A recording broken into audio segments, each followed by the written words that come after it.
Pathfinder Game Maker, developed by Owlcat Games and based on the tabletop game, Pathfinder is a fantastic fantasy game with remarkable writing, voice acting, and RPG mechanics. However, my purpose here is to not review the game, rather I'll be rating the religions in Pathfinder Game Maker. I won't be going too in depth on the lore of Pathfinder deities and religions because I want to do another video that isn't a tier list based on my opinion with cornball ass jokes. So with that all said, let's begin. What is the most attractive language a man can speak? Money. Money? The fuck is you talking about, bro? Ain't nobody speaking. Abadar is basically those financial hustlers you see on your For You page, always on the grind, investing and selling. If you follow Abadar, you mainly believe that society should be controlled by the exchange of goods and services. Abadar is a big fan of world peace, and the only reason why is that war messes with trade and messes up the economic prosperity of the public. He also advocates for people to be cautious on how they live their lives because he believes that living your life impulsively makes you some type of troglodyte. Abadar is such a capitalist hustler that he hates it when people are dependent on the government and religious institutions for wealth. Abadar believes the true way to gain wealth is by pulling yourself up by your bootstraps. Abadar for me is going to A tier, and the only reason why is that he'll reward you gratefully for working hard and gaining your wealth to the point where Abadar will let you know if someone's trying to screw you out your wealth. He's such a giving guy when you follow his faith, but if you abandon his teachings, I hope you like bankruptcy because he will take your entire wealth away. The only thing stopping Abadar from going lower on the list is that you can gain back his love by working hard again. He's truly a fair god. Follow his rules and be rewarded. Don't, then be punished.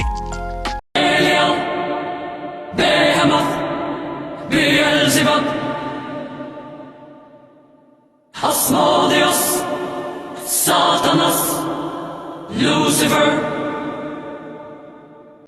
Asmodeus is just Lucifer. Like, here's a list of his titles on the wiki and just look at them. The thing with Asmodeus is that he believes the strong should rule the weak, not just in strength but in intelligence as well. Any way you can make people lesser than you, he respects the hell out of that. He also soy-faced when you make a contract that secretly favors you or gives you an advantage. Asmodeus allows flattery but is never fooled by it. Asmodeus is that type of guy who would sit down and answer scam calls and just sit there complimenting the scamming tactics and going full low tier god on how dog shit they're at scamming him. But let's just say you're a day one Asmodeus follower and you want to go to the next level. Well, you're going to have to sacrifice a creature that knows what consent is. Bonus point if they know what consent is and they don't consent to being brutally murdered. Once you're done acting like no's or yes, you'll be gifted with special powers from Asmodeus. Asmodeus is a low A tier for the sole fact that being a follower of Asmodeus is unbelievably hard. You may be wondering how hard it is to be a follower of Asmodeus. Well, aside from having to sacrifice people on a daily basis to keep your edgy demonic powers, you have to worry about people that are way stronger than you and more intelligent than you. The fact that Asmodeus doesn't warn you whether or not you're going to get BTFO'd by someone who is better than you, and remember the strong should rule the weak, Asmodeus might even abandon you for being a weak beta cuck. All said and done, I was going to put Asmodeus in D tier, but thinking of it, if you're going to be the big bad guy in the Pathfinder verse, Asmodeus is the best pick, rewarding you for being cunning or having the strength to make others lesser than you. He's willing to go big or go home with you as soon as you start slaughtering innocents because you got that Griffith mindset. And if you know the lore of Asmodeus, you know he's pretty strong and the power he gives you are no joke. Am I a whore? I don't give a fuck. Callistra. Is that Trinity Force? Even though Callistra is an elven goddess, she's worshipped universally by every single race, and the reason why is because everyone wants to get their revenge on their ops. She thrives on all forms of revenge, from wanting revenge on someone for killing your family to wanting revenge on someone for not saying thank you when you hold the door for them. Ghostrifter sees everyone's reasons for the revenge as equal and will aid those to succeed in their path to revenge. She also associates her religion with hornets because of how hornets will sting someone and continue to live on. She also is one of the pettiest gods, as insulting her will cause her to fuck with you until she gets bored, and since she's a vengeful god and one of the knife-eared ones, it's safe to say she won't stop sending her goons of sex workers and Asian wops until you die. Ghostrifter is a solid B tier. The first reason is that she aids you in your path of vengeance, even if you're good or evil, as she sees any reason for revenge as reasonable. But what stops her from entering A tier or even S tier is because of Pathfinder Kingmaker and Pathfinder Wiki are vague on how she aids you if you're not an elf. Elves who follow Ghostrifter gets the saver string, which makes other races attracted to them no matter what their gender is. The second reason is that if you're a follower of Ghostrifter, you fairly have it easy, as your entire point is to get your get back on your ops, to the point where that's enough for Ghostrifter, especially if you're an elf. Overall, Ghostrifter is a great god to follow, but she suffers in how she aids her followers that aren't elves compared to other gods who don't give a shit what you are and are okay with giving you a fraction of their powers.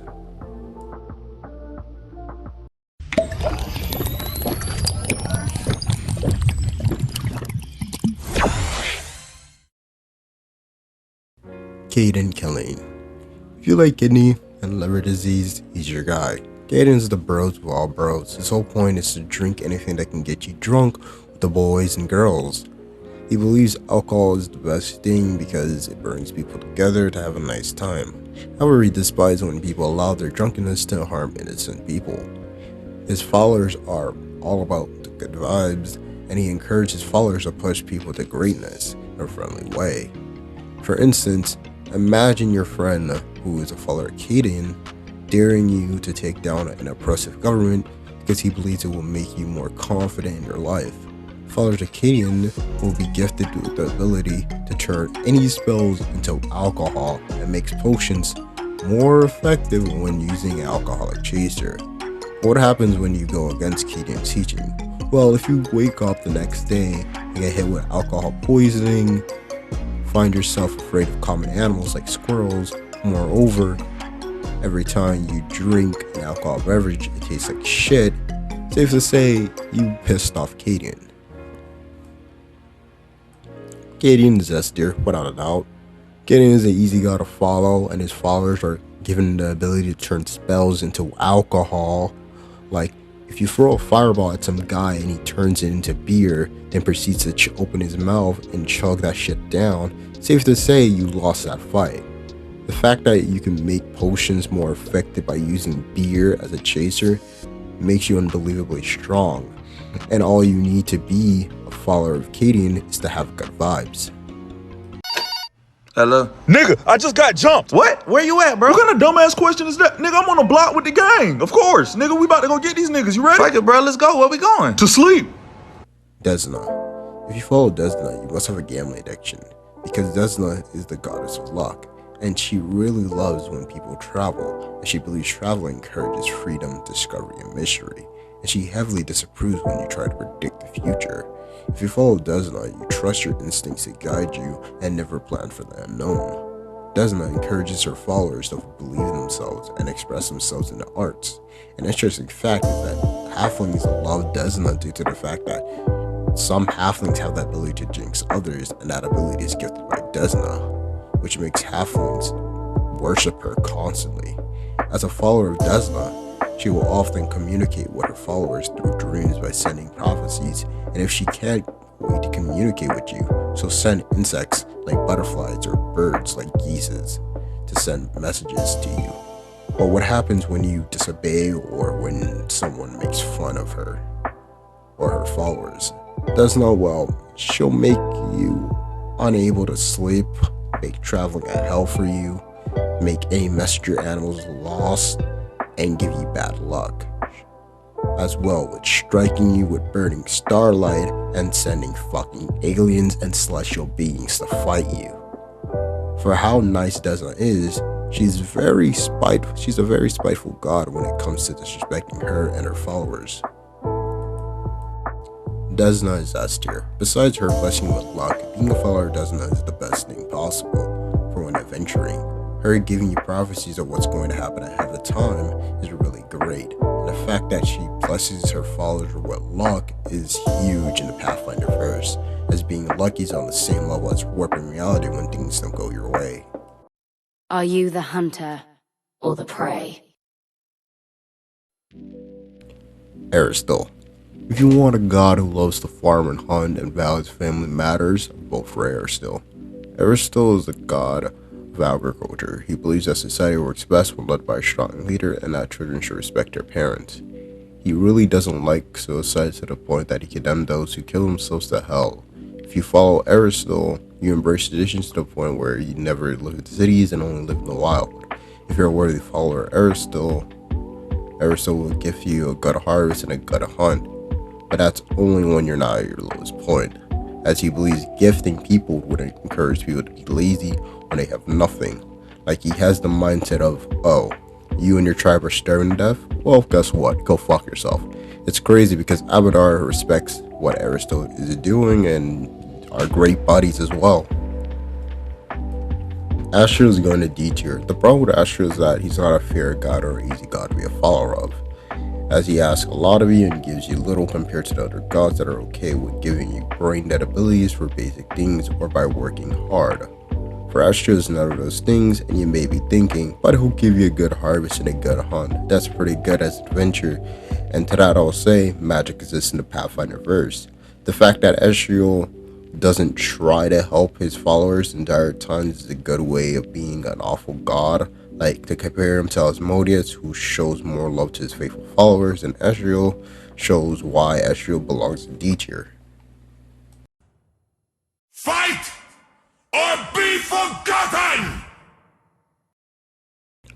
Gorum likes murders and moral codes. His whole stick is to fight and kill things that can fight and kill you back. It's a big thing for his love of battles. He doesn't care whether the battle is about good or evil as long as people are fighting and killing. He doesn't care for battles that are based on words and win, not because he's dumb, but because they're not interesting and have no values compared to battles that depend on who gets to live or die based on who can swing a murder stick the hardest. As a follower of Gorum, you believe you want a battle that can make you think, wow, I could have died back there. Gorum must be proud of me right now. You also hate fighting and killing things that can't fight back. You could be a mega supervillain and have the moral code of Gandhi when it comes to fighting those who can't fight back, because Gorum will call you a beta cuck. Gorum is a high D tier. The thing with Gorum is that he gives you nothing because he already expects you to know how to fight and murder things that could do the same thing to you. Gorum's the definition of real acknowledged real. You don't need some type of gift to fight a dragon, because as a follower of Gorum, you already got that dog in you. To be honest, Gorum doesn't ask for anything in return, because anything he likes, you likes, which is a good bloody fight, making Gorum a pretty good god to follow if you don't care for anything in return. Bruh, I had a script for the ending part of this video, but I'm not gonna do that. Also, I recorded an outro, but I fucking cut it. I don't know why I did that. But I will be making a part 2 to this video. And plus, the reason why is because these videos take long to make. And I want my life back, basically. And plus, there has been things in my life that's just making me like, fucking Christ, let me get this video out real quick so I can like be done with it. And also, this isn't just gonna be a Pathfinder, channel. I want to do other lore topics of fantasy stuff, like nerdy shit, basically. Because, bro, there's like, I go on like YouTube and I'm just like, bro, where's the good stuff at? You know, I look at something, I'm like, bro, why hasn't no one made a video on this? And like stuff like that. And it's just for fun. Yeah. If you like what I do and want to see more of my content, like, subscribe, comment and share. I think that's what they say. But yeah, have a good one and goodbye.